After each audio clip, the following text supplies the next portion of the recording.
ఆపదామపహర్తారం దాతారం సర్వసంపదాం లోకాభిరామం శ్రీరామం భూయో భూయో నమామ్యహం.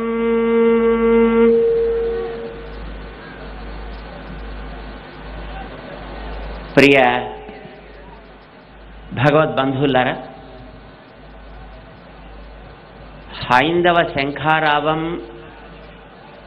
పిలుపుతో మన రాష్ట్రపు నలుమూలల నుంచి ఇక్కడికి శ్రద్ధతోటి, భక్తితోటి, ప్రేమతోటి, అంకిత భావంతో, శ్రమ పక్కన పెట్టి వచ్చిన మీ అందరికీ ముందుగా మేము అనేక మంగళాశాసనాలు చేస్తున్నాం.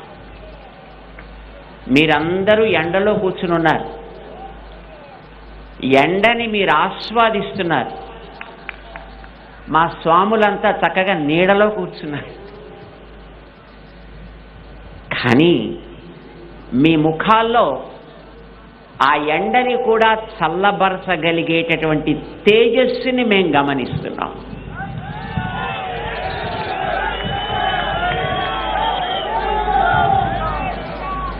ఆలయాల మీద మీకుండే ప్రేమ, ఆలయాలని కాపాడుకోవాలనుకునే మీ దీక్ష, గ్రామ గ్రామాల నుంచి వచ్చినటువంటి ముదుసలులు కూడా ఇక్కడ ఉన్నారు. మేము ఇందాక వస్తుంటే చూసాం, కర్ర పట్టుకుని నడిచేటటువంటి 80 సంవత్సరాలు దాటినటువంటి మాతృమూర్తులు కూడా అలా వంగుతూ వంగుతూ వంగుతూ నడిచి వస్తున్నారంటే మీలో ఉండేటటువంటి ఆలయాల పైన మీ శ్రద్ధ ఆలయాలకి రక్ష. ఇది వర్ధిల్లాలి అని ముందుగా మేము ప్రార్థన చేస్తున్నాం. ఆలయాల గురించి చాలా మాట్లాడారు, ఇప్పటిదాకా మీకు చాలా చెప్పారు. మేము మిమ్మల్ని 2 సామాన్యమైన మాటలు అడుగుతాం, మీరు సమాధానం చెప్పాలి. మీలో ఎంతమంది సెల్ ఫోన్లు వాడతారు? అందరూ వాడతారు. సెల్ ఫోన్ కొంతసేపు వాడిన తర్వాత ఏం చేయాల్సి వస్తుంది? దానికి మళ్ళీ రీఛార్జ్ చేయాలి. చెయ్యకపోతే సెల్ ఫోన్ పనిచేస్తుందా? సెల్ ఫోన్ లేకపోతే మన రోజు గడుస్తుందా?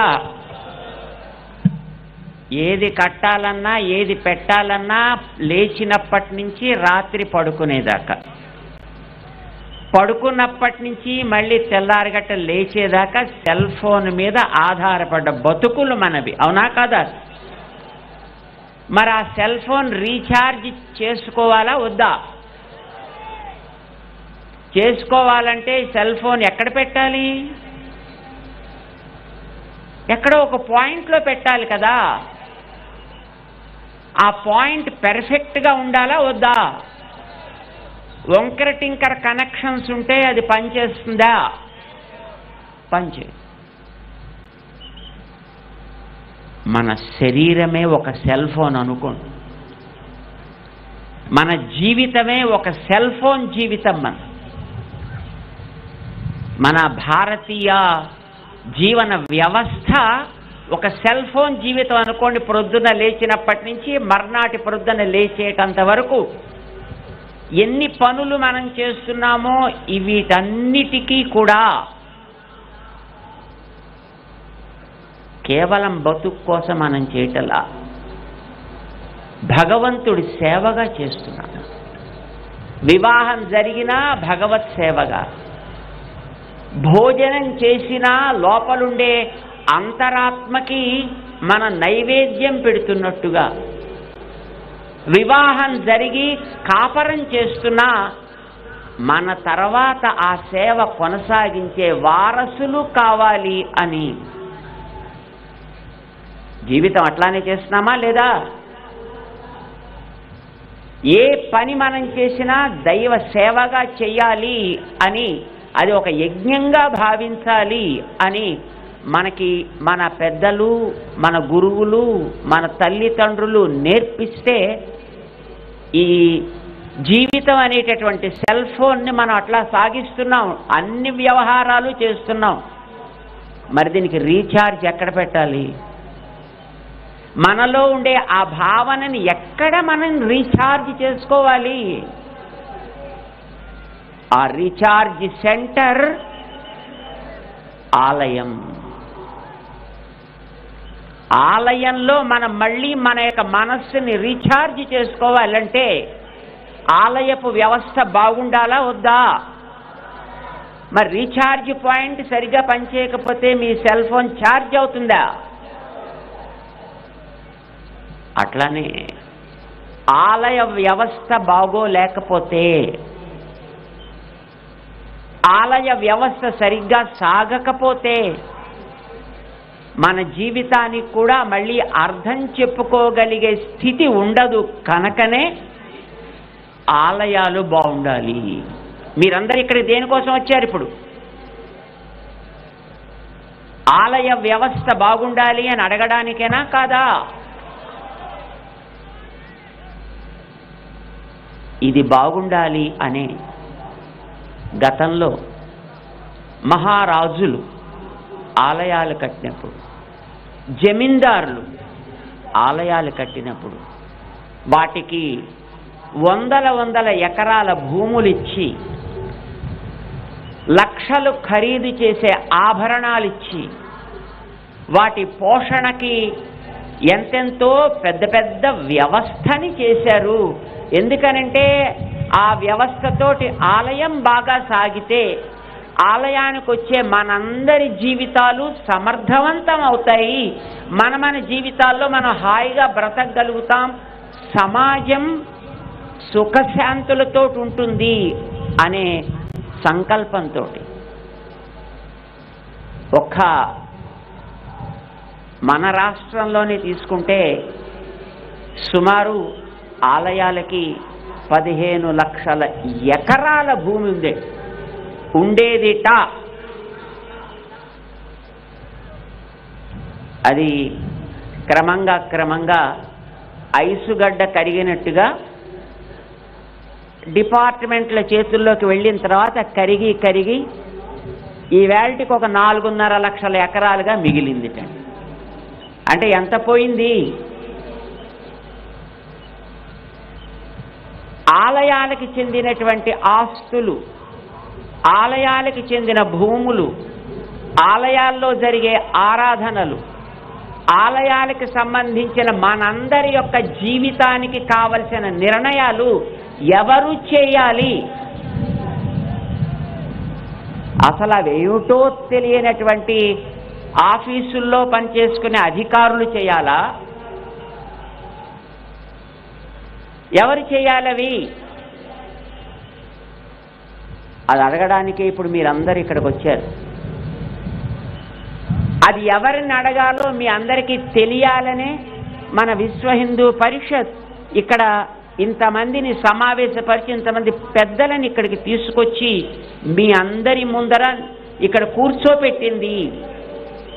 మన రాష్ట్రంలో అన్ని మూలల నుంచి మిమ్మల్ని అందరినీ ఇక్కడికి తీసుకొచ్చిన కారణం ఎవరిని మనం అడగాలి, దాన్ని ఎవరి ద్వారా నడపాలి అనేది మీకు తెలియచేయడం కోసం. ఆలయాల్లో పూజ జరగాలంటే 5 నిమిషాలు చేయండి, అరగంట చెయ్యండి అని ఎవరు చెప్పాలి? ఒక ఆఫీసర్ చెప్పాలా? ఒక ధర్మాధికారి చెప్పాలా? ఎవరు చెప్పాలి? కట్టుకున్న ఆలయాలు మీరు కట్టుకున్నారు. ఈవేళ మన ఆలయాల్లో, మన కాలనీస్లో, మన ఉండే ఊళ్ళల్లో చిన్న చిన్న ఆలయాల్ని మనం కట్టుకుంటున్నాం. మీరందరూ కట్టుకుంటున్నారు. ఒక్కొక్కరు కొద్ది తాము సంపాదించే సంపాదనలో అక్కడక్కడ పెట్టి ఆలయాల్ని మీరందరూ కట్టుకున్నారు. కట్టుకున్న మీకు దాన్ని నడపడం చేత కాదా? చేతన అవును, మేం కట్టుకున్న ఆలయాన్ని మేము బాగా నడపగలము. ఎంతమంది అనుకుంటున్నారు? మీరు అందరికీ వచ్చు. కట్టిన ఆలయాన్ని మీరు ప్రతిష్ఠ చేశారా, ఎవరైనా పెద్దలని పిలిపించి చేయించారా? ఎవరో అయ్యగారు, ఎవరో ఒక స్వాములారు, ఎవరో ఒక సంప్రదాయపు పండితులు, వాళ్ళేనా ప్రతిష్ఠ చేసింది, లేకపోతే మనమే చేసేసామా? పెద్దవాళ్ళు వచ్చి కదా చేశారు. ఆలయంలో జరిగే ఏ సేవైనా, ఆలయానికి చెందిన ఆస్తులైనా, ఆలయానికి చెందిన ఆరాధనాది వ్యవస్థ అయినా, ఎవరు ఆయా ఆలయాలకి ప్రతిష్ఠాదులు జరిపి అక్కడ జరగవలసిన కార్యాలు ఇవి అని ఒక నిర్ణయం చేశారో, దానికి సంబంధించిన ఏ నియమ నిర్ణయాలైనా వాళ్ళ చెప్పు చేతల్లో ఉండాలే తప్ప ఆఫీసర్స్ చేతిలో ఉండకూడదు.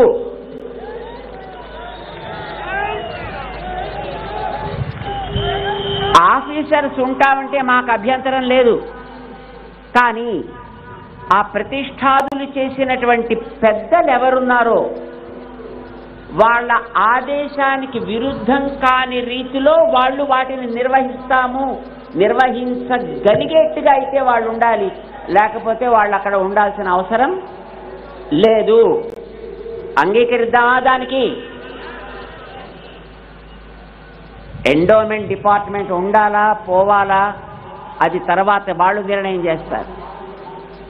కానీ ఇప్పుడు మనం కోరేది ఒకటే, ఏ ఆలయమైనా, అది చిన్న ఆలయమైనా, తిరుపతి లాంటి పెద్ద ఆలయమైనా, సింహాచలం లాంటి ఆలయమైనా, దుర్గా అమ్మవారి ఆలయం లాంటిదైనా, వేములవాడ లాంటి ఆలయమైనా, ఏ ఆలయమైనా కానివ్వండి, ఆ ఆలయపు విధానం, ఆలయపు సంప్రదాయం, ఆలయపు పద్ధతి, అక్కడ ఆచారం, అక్కడ కట్టుబాట్లు వాళ్ళు చెబితే మనం అందరం వాటిని పాటిస్తున్నాం. ఇలా జరగాలి అని వారు నిర్ణయం చేస్తే మనం అందరం మన ఆఫీసులనో, ఉద్యోగాలనో, వ్యాపారాలనో పక్కన పెట్టి అందులో సేవలు అందిస్తున్నాం. కుర్రవాళ్ళంతా అందులో ఎన్నెన్నో రకరకాలైనటువంటి ఉత్సవాలు చేస్తున్నారు. పెద్దలు చేసిన నిర్ణయానికి కట్టుబడి, సమాజం అంతా దాంట్లో కట్టుబడి ఉండేటప్పుడు దానిని సక్రమంగా నిర్వహించడానికోసమనే ఉండేటటువంటి ఆ ఎండోమెంట్ డిపార్ట్మెంట్లో ఉండే అధికారులు వాళ్ళకి ఏది అవసరమో దాన్ని చేయడానికి వాళ్ళు ఉండాలే తప్ప వాళ్ళు చేసేదాన్ని ఇది చేయకండి, అది చేయకండి, ఇలా చేయకండి, అలా చేయకండి అని చెప్పడానికి వాళ్ళకి అధికారం ఉండదు, ఉండకూడదు. ఒప్పుకుందామా దీన్ని? మీ ఆలయంలో ఉత్సవం 5 రోజులు జరగాలి అంటే ఆ జరగడానికి అక్కడ ఉండేటటువంటి పద్ధతిని ఎట్లా వినియోగించాలో దాన్ని పెద్దలు నిర్ణయం చేస్తే వాళ్ళని ఎగ్జిక్యూట్ చేయమని చెప్పండి, అమలు పరచమని చెప్పండి. అది దాటి వాళ్ళు చేయాల్సిన అవసరం లేదు. 1817లో ప్రారంభమైంది అసలు యాక్ట్. 1840లో దానికి ఒక స్వరూపాన్ని కల్పించి ఒక మేనేజ్మెంట్ కమిటీస్ దీంట్లో పెట్టుకోవచ్చును పెట్టారు. కానీ దురదృష్టం కొద్దీ ఈవేళ అలాంటి కమిటీలన్నీ రాజకీయ నాయకుల వల్ల వస్తున్నాయి. ఆఫీసర్లంతా బ్యూరోక్రటిక్ సిస్టంలో వస్తున్నారు. మొత్తానికి వీళ్ళు వాళ్ళు కలిపి దొందుకి దొందు అన్నట్టుగా ఆలయపు ఆస్తులని, ఆలయపు ఆచారాలని కూడా పాడు చేస్తున్నారు. ఆస్తులన్నీ పోతున్నాయి. ఇందాక మన వారు లెక్కలు చెప్పారు. అక్కడ ఆధీనంలోకి మీరు తీసుకున్నప్పుడు ఇంత ఉండేది, ఇప్పటికి ఇంత అయింది, ఏం చేస్తున్నట్టు మీరు అని అడిగారు ఇందాక. అది వాస్తవం. మనం ఒక్క మాట జ్ఞాపకం పెట్టుకుని ఇక్కడి నుంచి ఇంటికి వెడదాం. మన ఆలయాలు, అది చిన్న గ్రామంలో చెట్టు కింద ఉండేటటువంటి ఓ అమ్మవారి సన్నిధి అయినా, ఎప్పటి నుంచో 100 సంవత్సరాలుగా వస్తుండేటటువంటి ఒక పెద్ద ఆలయమైనా, అక్కడ జరిగే ఆరాధనాది విధానాలని నిర్ణయం చేసేటటువంటి సంప్రదాయ ధార్మిక ఆచార్యులు పెద్దలు ఉన్నారు. వారి ఆదేశానికి విరుద్ధంగా అక్కడ ఏమీ జరగకూడదు. ఇది ఒకటి. రెండవది, ప్రతి ఆలయానికి కొంత ఆస్తి ఉంది. ఒక్కొక్క ఆలయానికి 1000 ఎకరాలు ఉంది. ఒక ఆలయానికి హుండీలో వచ్చే 4 డబ్బులు కావచ్చు. ఆ ఆస్తి ఈవేళ మనకి తరిగి కనిపిస్తోందంటే దాన్ని ఆక్రమించుకున్నటువంటి వాళ్ళు మధ్యలో ఎంతో మంది ఉన్నా 1996వ సంవత్సరంలో సుప్రీంకోర్టు ఒక నిర్ణయం చేసింది. ఆలయానికి చెందిన ఆస్తి ఎప్పుడు ఎక్కడ ఉన్నా, అది ఎన్ని చేతులు మారినా అది తిరిగి ఆలయానికే చెందించబడుతుంది. ఆక్రమించిన వాళ్ళందరినీ కూడా పక్కకి తొలగించడం జరుగుతుంది అనేది సుప్రీంకోర్టు నిర్ణయం చేసి ఇచ్చింది. అది అమలు జరిపించాల్సిన బాధ్యత మనందరికీ ఉంది. ఎందుకంటే ఆలయాల మీద ఆధారపడ్డ వాళ్ళ మనమే. అందుచేత మనం కోరేది ఆలయాల యొక్క ఆస్తులని ఎవరెవరు ఎక్కడెక్కడ ఎంతెంత ఆక్రమించుకున్నారో అవన్నీ మళ్ళీ తిరిగి ఆలయానికి వచ్చేట్టుగా చేయాలి. అడుగుదామా వద్దా? ఇది నెంబర్ 1. నెంబర్ 2, ఆలయాల్లో జరిగేటటువంటి ఏ ఆరాధన సమయాలు, ఆరాధనలో వాడే పదార్థాలు, ఆరాధనా సంబంధమైనటువంటి అంశాలని ఆయా ఆలయాలకు సంబంధించినటువంటి సంప్రదాయాన్ని, ఆగమాన్ని, పద్ధతిని తయారు చేసినటువంటి వ్యక్తులెవరో వాళ్ళ ఆదేశానికి అతిక్రమించి ఏ అధికారి కూడా జరపటానికి వీల్లేదు.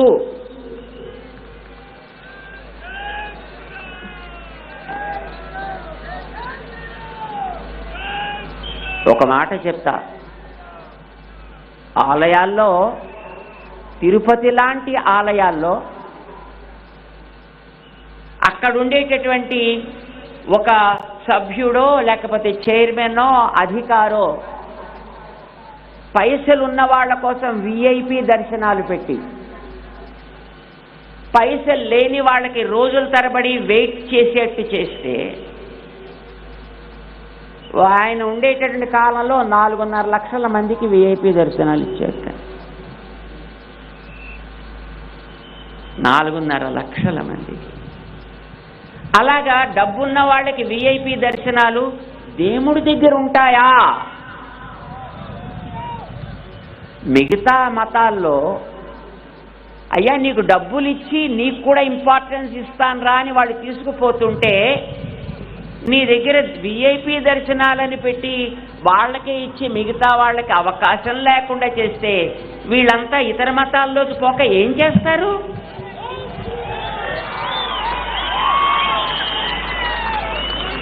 అంటే మీ డిపార్ట్మెంట్లో ఉండేటటువంటి ట్రస్ట్ బోర్డ్ అండ్ ఆఫీసర్స్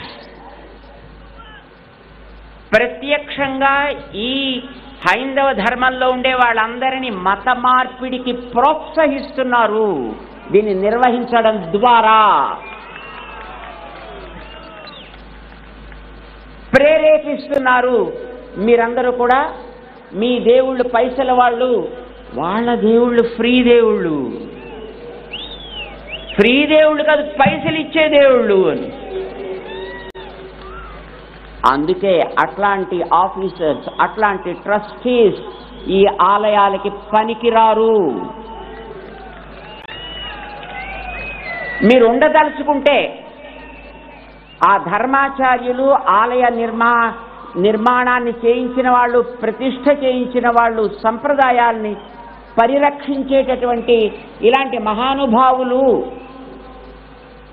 ఏ నిర్ణయం చేస్తారో, దానికి వచ్చే పైస ఎట్లా వాడాలో, ఏ సమయాల్లో చేయాలో, ఎంత చేయాలో, వారు చేసినటువంటి నిర్ణయాలని అమలుపరచగలిగే మనస్సు ఉంటే, అమలు పరచగలిగే శ్రద్ధ ఉంటే మీరు కంటిన్యూ చేయండి.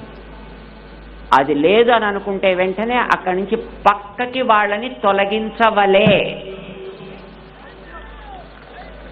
అయితే అలాంటి పనులు చేయడానికి మేమంతా మీ ఆస్తుల్ని కాపాడుతున్నాం కదండి, కాపాడటం లేదు.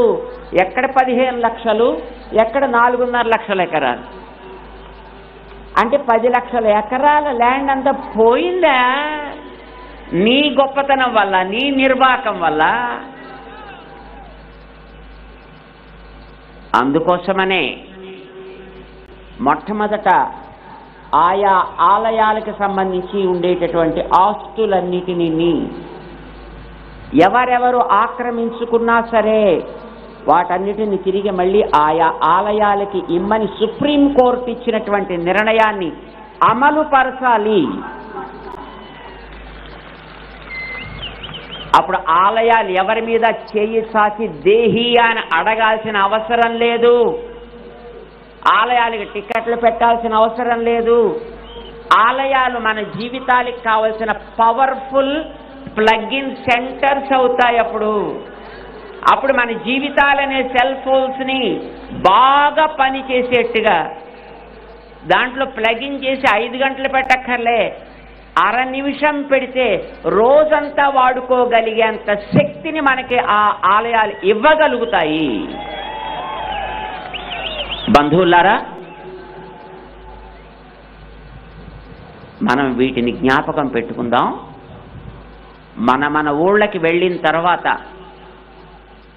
వీటిని మనం సాధించడానికి చేయాల్సినటువంటి పనులేమిటో ఆలోచించి దానికి తగ్గట్టుగా మన టీమ్స్ని తయారు చేసుకుందాం. మనతో పాటు ఒక సమూహాన్ని, దీన్ని అర్థం చేసుకోగలిగే సమూహాన్ని మనం తయారు చేద్దాం. ఇవి జరపండి అని మనం అడుగుదాం.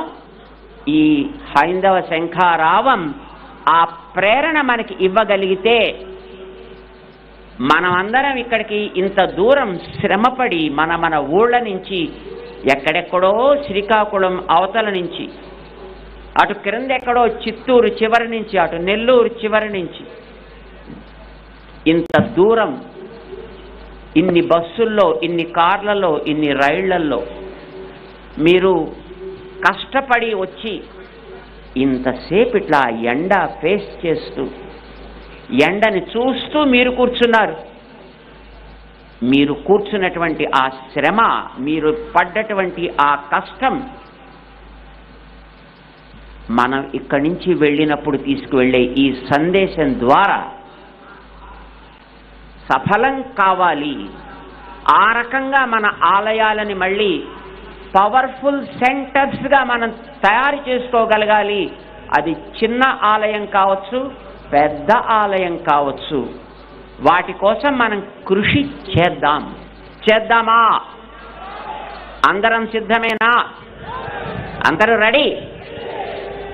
మీ అందరికీ కూడా ఆ సంకల్పం దృఢమవ్వాలి, స్థిరమవ్వాలి. మన పెద్దలందరూ మనకెప్పుడు రక్షగా ఉండాలి అని ఆశిస్తూ, జై శ్రీమన్నారాయణ. बोल सीतारामचंद्र महाराज की, पवन सुत हनुमान की, समस्त भक्त वृंद की जय श्री राम.